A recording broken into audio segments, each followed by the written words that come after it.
বাংলাদেশিদের জন্য Oman work ভিসার সাম্প্রতিক আপডেট নিচে তুলে ধরা হলো। 2026 সালের মে মাস পর্যন্ত পাওয়া তথ্য অনুযায়ী পরিস্থিতি ইতিবাচক দিকে মোড় নিচ্ছে।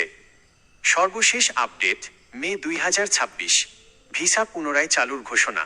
ওমানের শ্রমমন্ত্রী মাহাদ বিন সাইদ এবং বাংলাদেশের আইন উপদেষ্টা আসিফ নজরুলের মধ্যে সাম্প্রতিক বৈঠকে ওমান সরকার বাংলাদেশি কর্মীদের জন্য পুনরায় ভিসা চালুর আশ্বাস দিয়েছে। দক্ষ কর্মীদের অগ্রাধিকার, প্রাথমিকভাবে প্রকৌশলী, চিকিৎসক এবং নার্সদের মতো দক্ষ পেশাজীবীদের জন্য ভিসা চালুর প্রক্রিয়া শুরু হয়েছে।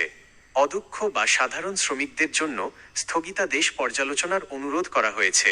অবৈধ কর্মীদের সুযোগ, যারা বর্তমানে ওমানে অবৈধভাবে আছেন তাদের কোনো জরিমানা ছাড়াই বৈধ হওয়ার বা দেশ ছাড়ার বিশেষ সুযোগ দিচ্ছে ওমান সরকার। ওমান ভিসার বর্তমান অবস্থা। বর্তমানে সাধারণ শ্রমিকদের জন্য ভিসা পুরোপুরি না খুললেও কিছু নির্দিষ্ট ক্যাটাগরিতে কাজ চলছে। পেশাজীবী ক্যাটাগরি, ডাক্তার, নার্স, ইঞ্জিনিয়ার এবং টিচারদের জন্য ভিসা আবেদন বর্তমানে শিথিল করা হয়েছে। ফ্যামিলি ও ট্যুরিস্ট ভিসা, নির্দিষ্ট শর্ত সাপেক্ষে ফ্যামিলি জয়নিং এবং ট্যুরিস্ট ভিসা আংশিকভাবে চালু হওয়ার সম্ভাবনা রয়েছে।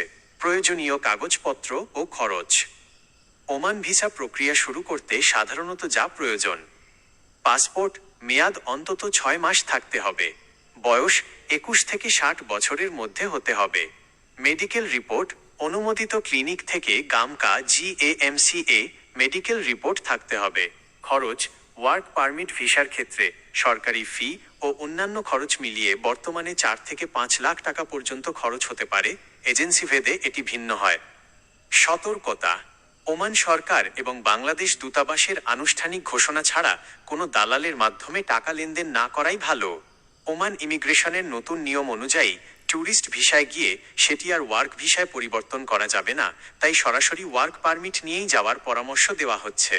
আপনি কি কোনো নির্দিষ্ট পেশার, যেমন কনস্ট্রাকশন বা টেকনিক্যাল ভিসার ব্যাপারে জানতে চাচ্ছেন?